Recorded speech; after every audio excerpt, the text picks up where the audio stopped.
राह ऑफिस आकर जारून से कहती है, जारून तुम बिल्कुल सही कह रहे थे, बतूल और अरमान एक दूसरे से मोहब्बत करते हैं। ये कहकर वो उसके साथ बिजनेस संभालने लगी है। दूसरी तरफ जब अरमान को पता चलता है कि राह ने जारून के साथ काम शुरू कर दिया है तो वो फौरन सीक्रेट इन्वेस्टिगेशन करवाता है। पता चलता है कि जारून और वसीम ने तो कब का सारा बिजनेस आगे बेच दिया है और वो राह को डरावना धोखा दे रहे हैं। अरमान घबरा कर राह को कॉल करता है ताकि हकीकत बता सके, लेकिन राह गुस्से में उसकी कॉल नहीं उठाती। उधर जारून बड़ी चालाकी से एक फेक बिजनेस मीटिंग का बहाना बनाकर राह को अपने घर बुलाता है। जैसे ही राह वहाँ पहुँचती है, जारून प्रॉपर्टी के पेपर्स निकाल कर कहता है कि इन पर साइन करो। राह गुस्से में इनकार करती है, मैं क्यों तुम्हें अपनी प्रॉपर्टी दूंगी। इस पर जारून अपना आपा खो बैठता है। वो जबरदस्ती राह का हाथ पकड़कर पेपर्स पर साइन करवा लेता है और उसे मोटी रस्सियों से बांध देता है। अब ये सब कुछ मेरा है। जारून शैतानी हंसी हंसता है। घर में कबीर काफी परेशान होते हैं जब शाम तक राह वापस नहीं आती। वो मजबूरन अरमान को कॉल करके बताते हैं। अरमान समझ जाता है कि इसके पीछे यकीनन जारून का हाथ है। तभी अचानक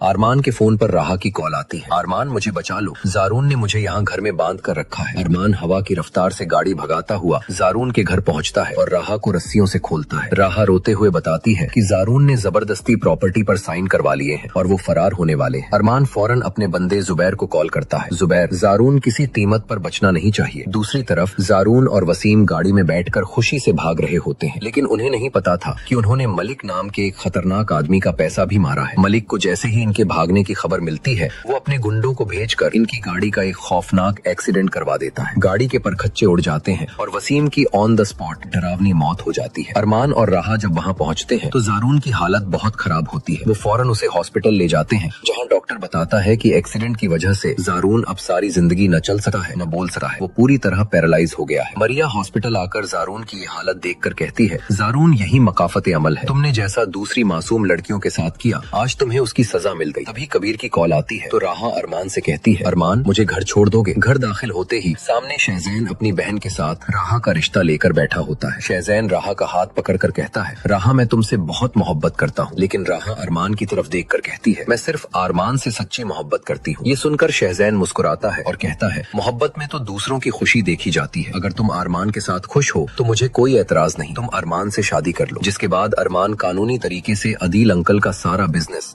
और जारून ने जो मरिया की प्रॉपर्टी हथियाई थी वो सब वापस उनके नाम करवा देता है। अगले ही दिन अरमान और राह धूमधाम से शादी कर लेते हैं। निकाह के बाद अरमान अपनी प्यारी दुल्हन राह को हनीमून के लिए खूबसूरत वादियों में कश्मीर लेकर जाता है। दोस्तों, अगर आप इनका रोमांटिक हनीमून देखना चाहते हैं तो इसके लिए हमारे चैनल को लाइक, शेयर और सब्सक्राइब जरूर करें। याद रहे, ये हमारी प्रेडिक्शन है जो सिर्फ एंटरटेनमेंट और एजुकेशन पर्पस के लिए बनाई गई।